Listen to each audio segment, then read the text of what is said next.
Good morning, 7th graders. This video is going through the directions for the Natural Selection Bird Lab.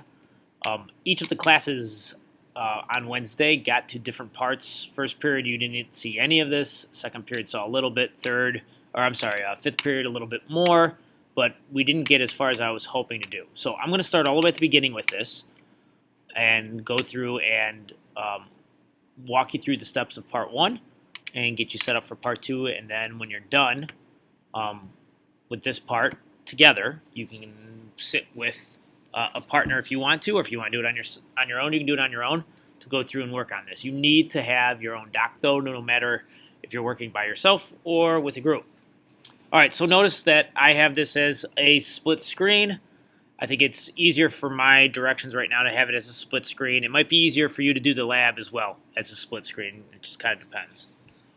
The one thing that I'm going to tell you is that if you work with a partner, when you get to as you go through the simulator is not it's not standard. So different things happen on your computer that are going to happen on your partner's computer. So while yes, you can work together, you might have different results of things.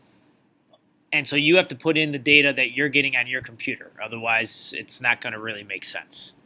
All right, so part 1. I'm here on the site. Okay, I already have all 3 of my birds completed.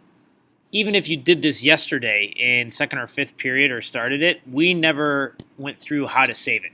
And so because of that, unless you kept the tab open, you don't have anything saved from yesterday. So I'm gonna pretend like I don't either. All right, so you have to create your 3 birds is the first thing to do. All right.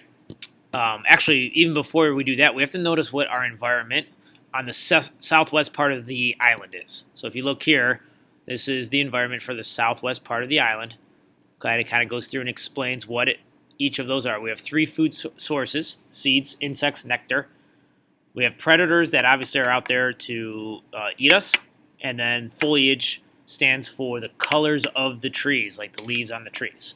So the very first thing it says to do is to observe these characteristics and to fill in the amounts for each condition in table 1 below, which is down here. So together, I'll show you what to do, and then you can pause the video and go ahead and do it. So it says seeds here on my chart, so I go over to seeds, and the choices are either none, some, or plenty. So for seeds, it's some. Insects is some. Nectar is none. Predators are none. And foliage, this is light green. And I know it's light green because if I put my cursor over the box over here, it tells me that's light green, and that's the same color. So even though this doesn't tell me, it's light green. So I fill that in. So go ahead, pause your video. Pause the video if you need to, and go ahead and fill that in on your chart. Next up, we need to go through and select the birds and the phenotypes. Phenotypes stand for the physical traits of the birds. So I have it here. I'm not going to go through each of these with you, but you guys can go through. After I show you the first one, you can figure it out. So I'm on bird 1 because it shows me over here that I'm on bird 1. And it tells me to set the characteristics as the following. It's going to be a green bird, medium size, and its beak is going to be short and slight. So I pick green. I pick medium. When I go to the beak, it says medium short, so that's what we're using, and slight curve, right? Slight. Okay, that's bird 1. It says completed down here. I can click next bird. All right, over here on the dock, it tells you repeat for bird 2, but now it's brown, medium, medium curve. And then bird 3, yellow, medium, long, medium beak. All right, so pause the video, go ahead, create your 3 birds, then come back for the next part. All right, now that we've created our birds, the next step here is in red. It says to predict. Predict what you think will happen to the bird population below in table 1. So down here, also in red, you have your 3 birds. You know what the environment is because we already filled out table 1. So go ahead and fill out what your prediction is going to be. So It says, based on the characteristics of the birds and the environment, predict whether you think each of the birds' population is going to increase or decrease based on the food available and the bird's beak shape. Okay, so go ahead, and that's your prediction. Increase or decrease in population. Go ahead, pause the video, and do that now. We're done with the predictions. We're ready to move on, so come back up to the procedure here. We're right here where it says continue to click and read until you reach the simulation. So go over here, click next, and then you keep reading through this. Make sure you read because it's going to help you. You hit continue, you hit continue. I'm coming to the island. Okay, I'm going through this quickly, but you should be reading through this, especially this part here, because this is going to be important. It's going to tell you the number of birds. It's going to tell you the resource icon. So these things are going to either appear or disappear based on the resource that's available. So you have your 3 different food types here. Predators. Okay, predators pop up. The icon will show, and the background is the color of the trees, the foliage color. So make sure you're paying attention to that. Okay, so here I am. I'm at the simulation. Before I start the simulation, it says fill in the characteristics, which is the plumage, which is the color, and the beak of the 3 birds in table 2. Okay, so down here, as you can see, I've already started doing that. I'm filling in the colors, which is the plumage, and then the beak. So to pause the video, go ahead and do that. All right, we're ready for the simulation now. So what you're going to do is, for every 50,000 years, so we're going long periods of time here, for every 50,000 years, record the number of birds in the population in table 2 below. Record only mutations that increase the bird's fitness or environmental changes in the notes column of the data table. So if you go down here to table 2, I already have the years filled in for you. You have your 3 birds. We're starting with 300 in the population for each of the birds. And just like I stated above, you're only recording if a mutation has made the bird more fit. In other words, it's an advantage for survival for the bird.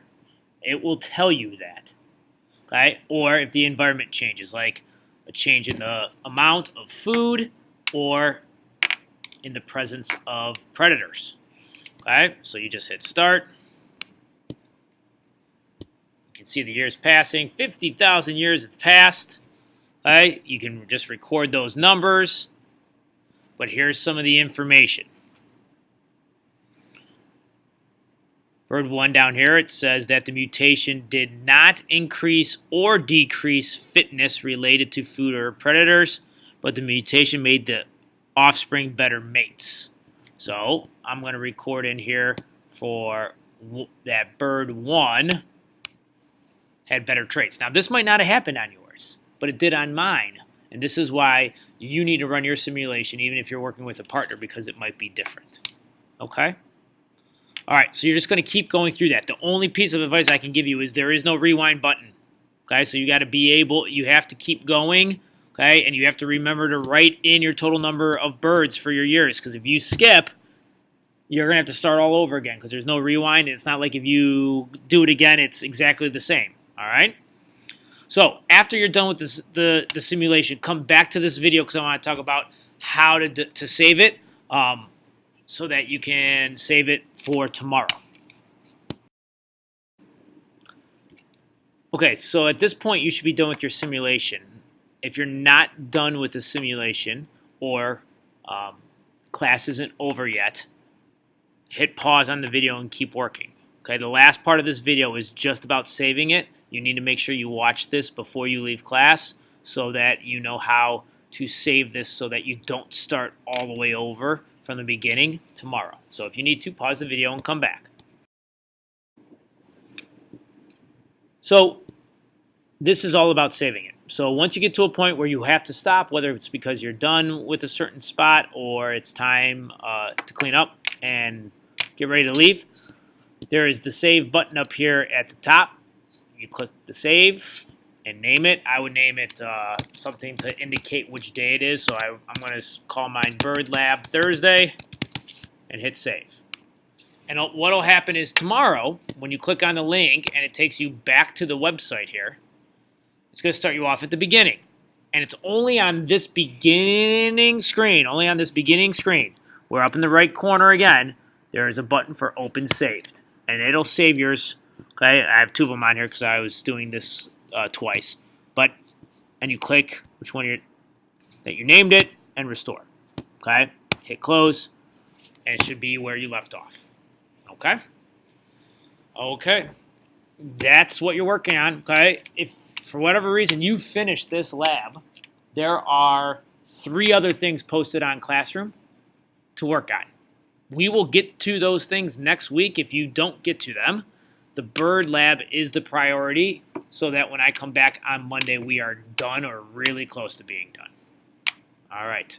I will see you guys later. Have a good day. Work hard.